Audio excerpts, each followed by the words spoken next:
Anda masih mengikuti diskusi terhangat Prime Topik dengan judul Penanggulangan Kemiskinan Ekstrim, disiarkan dari Lobby Kids Hotel di Jalan MT Haryono nomor 312-316 Semarang. Acara ini didukung oleh Sekretariat DPRD Provinsi Jawa Tengah.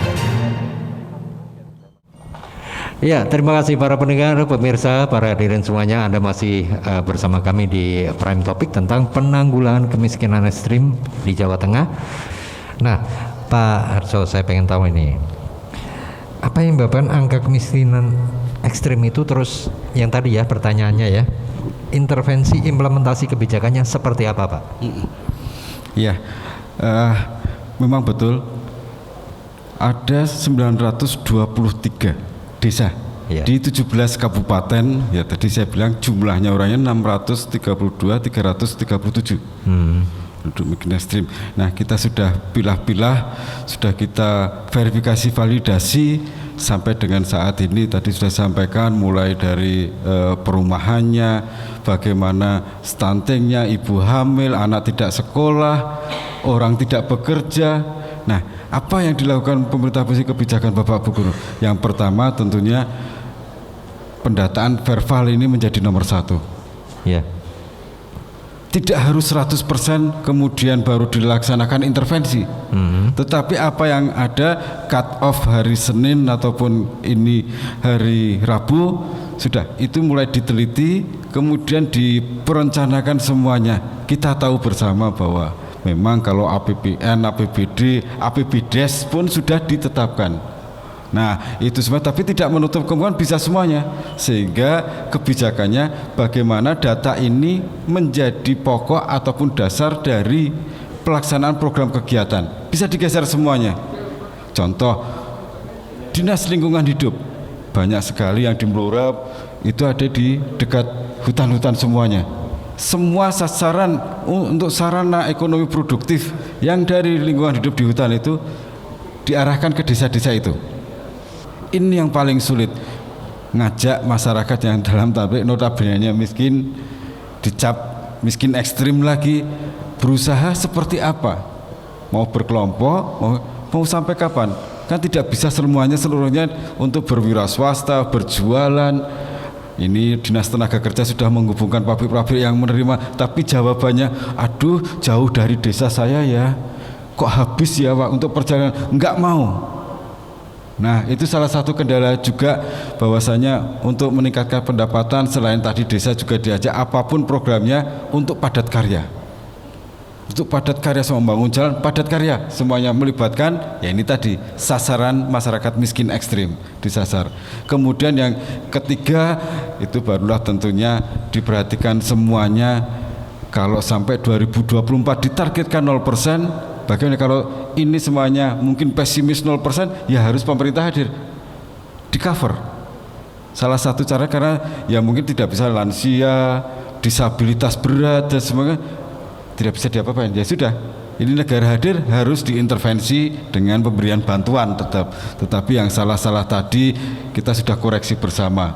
Tetapi juga ada pesan-pesan bahwa perangkat desa selalu mencontohkan, Pak itu kan bantuan kalau dari atas. Iya, jadi pendataan P3KA ini tidak terlepas dari DTKS. Nah itu. Iya. Mungkin nggak ini Pak Harso? Di situ tadi disampaikan pemerintah hadir ya. Tapi bisa nggak pemerintah juga melibatkan masyarakat, dalam hal ini perusahaan-perusahaan yang punya program CSR, Pak? Ya. Jadi memang betul. Karena kita tahu keterbatasan sehingga kita menggandeng yang lain. Terutama CSR. Kita sudah mengumpulkan melalui Biro Perekonomian CSR itu semuanya. Jadi kita sasar. Adapun himbauan Pak Gubernur, panggil itu, jangan CSR-nya untuk yang lain-lainnya dulu, untuk yang bisa mendapatkan kemanfaatan bagi masyarakat. Misalnya membantu bangun jalan, ya harus padat karya dibayarin. Dibayar lagi. Kalau bisa untuk berwirausaha bagi mereka yang membutuhkan, itu lebih penting. Jangan bantu acara sekarang yang untuk desa, bersih-bersih desa, jangan itu dulu. Tapi arahkan ke sana CSR-nya. Ya. Gitu. Baik. Ya. Ke Pak Ardi sekarang. Nah, Pak Ardi, ini ada pendapat yang bilang bahwa hambatan utama dalam pengentasan kemiskinan ini sifatnya yang struktural ya. Nah, ini kalau struktural ini artinya kondisi di mana struktur sosial yang ada menyebabkan suatu golongan masyarakat tidak bisa ikut menggunakan sumber-sumber pendapatan yang sebenarnya tersedia bagi mereka. Nah, bagaimana pendapat panjenengan, Pak? Ya. Terima kasih ya. Melanjutkan Pak Mawib sama Pak Arso tadi. Jadi secara teoretik itu kan Y sama dengan CI plus G, kemudian X min F, itu secara akademik. Nah, ya. Konsumsi itu bisa terjadi kan apabila terjadi ada penerimaan. Nah, negara atau pemerintah ya itu daripada BLT itu kan cuma-cuma. Nah, kan lebih baik bekerja dengan upah dari pemerintah, dana disisihkan sehingga infrastruktur itu terselesaikan dengan padat karya. Nah, padat karya itu tidak hanya spontanitas, hanya sesaat saja, tetapi sebuah pekerjaan yang dialihkan para pekerja, penganggur dan lain sebagainya ini mengerjakan sesuatu. Memang mahal. Nah, ini kan bisa dikerjakan secara teknologi kan lebih murah. Nah, tapi pengeluaran pemerintah bisa mengakibatkan eksplanasi atau percepatan ekonomi kerakyatan. Nah, jadi uang-uang yang menganggur misalnya ini kemudian COVID yang belum selesai, masih ada uang menganggur, segera saja selesaikan. Ya, ya. Kemudian investasi dan ini memang harus padat karya. Tadi yang dikatakan Pak Harsal ini betul. Jadi pasca musim penghujan ini banjir di mana-mana, kerusakan infrastruktur dan lain sebagainya. Ini bisa diselesaikan dengan padat karya. Nah, padat karya itu menyelesaikan tanggul, sungai, selokan dan sebagainya. Kenapa?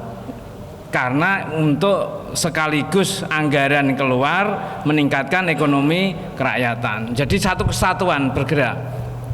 Kemudian mengangkat ekonomi masyarakat, terutama masyarakat yang tidak terdidik dan tidak mendapatkan pekerjaan di perkotaan, dia akan mau.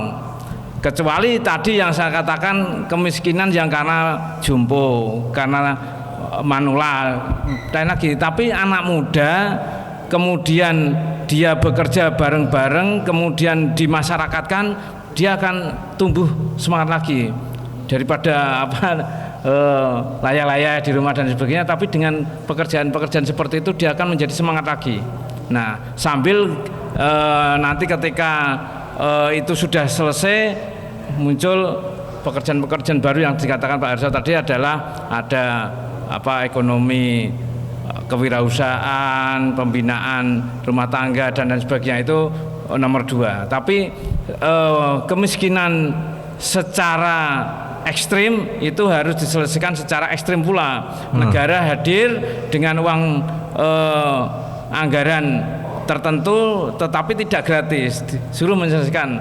Ini tanggul yang terdampak banjir, jalan lubang yang terdampak banjir, dan sebagainya, ini bisa diselesaikan. Saya kira itu mengkombinasikan antara pembangunan infrastruktur dan bantuan langsung tadi BLT, sehingga tadi yang saya katakan ya padat karya dihidupkan lagi. Betul. Jadi benar ya. Pak Mawib, menyambung yang disampaikan Pak Ardi. Okay. Terkait yang panjenengan sampaikan tadi, Pak, itu ada ketidakkesinambungan antara aturan seperti tadi padat karya yang ada di wilayah provinsi, kabupaten dan lain sebagainya. Juga infrastruktur yang memang spontan itu harus dilakukan. Itu harus diketahui, itu masuk wilayah kewenangan kabupaten, provinsi atau pusat. Itu juga kemarin kita temukan di kota-kota. Misalnya efek dari banjir ini jalan rusak. Ini jalan apa dulu? Ya kan? Ini warga ini hanya mempunyai inisiatif pribadi-pribadinya dalam kelompok itu melakukan pengurukan itu. Sedangkan anggaran-anggaran yang sesuai dengan kewenangan masing-masing itu belum turun. Nah, jadi ini harus dirumuskan kembali aturan-aturan seperti itu. Berarti ada kesenjangan antara APBD kabupaten kota dengan APBD Satu contoh, provinsi. jalan lingkungan, jalan kabupaten, jalan provinsi dan jalan nasional itu berbeda kewenangannya. Nah, disinilah kita kesulitan untuk mensinkronisasikan. Baik.